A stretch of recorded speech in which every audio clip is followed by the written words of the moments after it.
Bamwe baza biyitirira microfinance, abandi bakabicisha mu birimba, bakemerera inyungu z'umurengera abantu, bikarangira bahaburiyeyo utwabo.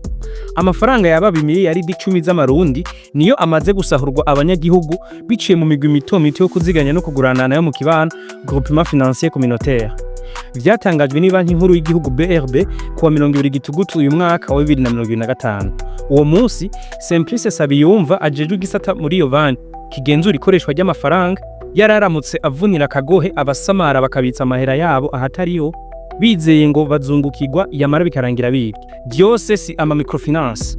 Mu gihe uyu munsi haboneka igwirirana ry'amashirahamwe yo kuziganya no kuguranana, Simplice Nsabiyumva avuga ko hari abaheza bakikika mu kiza mu gishinga ibimeze nka microfinance. Araheza agatanga umuco kuri bimwe byo kumenya kugira abantu ntibagwe mu mitego. Imigwi yo kuziganya no kuguranana yo mu kibano, groupements financiers communautaires, iri mu muce ugira 4 w'amashirahamwe yo kuziganya no kuguranana. Muri uwo muce abagize umugwi baba bemerewe gushira hamwe uburyo bwabo hama bakaguranana hagati yabo ku nyungu baba bumvikanye. Ugereranije n'indi mice y'ama microfinance, uwo muce wa 4 hari byinshi utemerewe.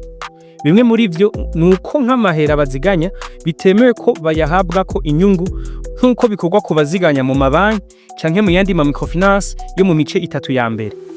Muri iyi migwi ntibyemewe kugurura konti ngo niza abanywayi. Nayo mafaranga baba baziganije bisabwa ko abikwa muri microfinance yisumbuye canke mu banki kw'izina ry'umugwi wose.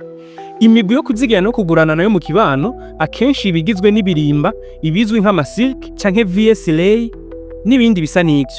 Ku bwa Nsabiyumva Simplice, iyo migwi si mibi. Abayijamwo akenshi babara abantu bazinanye babana nk'abakozi ba leta, abarimyi n'abandi.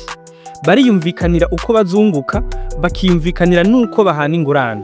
Yibutsa ariko ko ari kumera amagabo kugira ntihagire abibwa biciye mu migwi nk'iyo mu kwemererwa inyungu z'umurengera. Ibi ni bimwe mu byo twabegeranije byo gufatira ko mu gusuzuma ko aho umuntu agira bitsa amahera hizeyo. Icambere, kuraba ko umugwi canke ishirahamwe rifise urupapuro ruwemerera gukorera ku mugaragaro.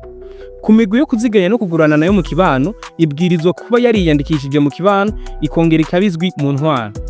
Ubwa kabiri, umuntu yoraba mu ntonde zishirwa ku rubuga rw'ibanki nkuru ko umugwi ashaka kuziganyamwo urimwo akabaza no mu ntwara.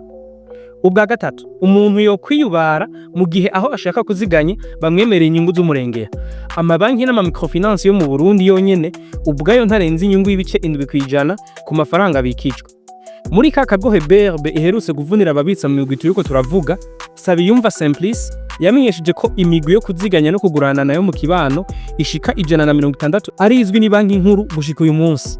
Muri iyo ngo iyingana 30 iramaze guhagarikwa kubera kutubahiriza amategeko. Mwoba mumaze kwibwa biciye mu migwi nk'iyi? Dusangiza intahe zanyu muri commentaire.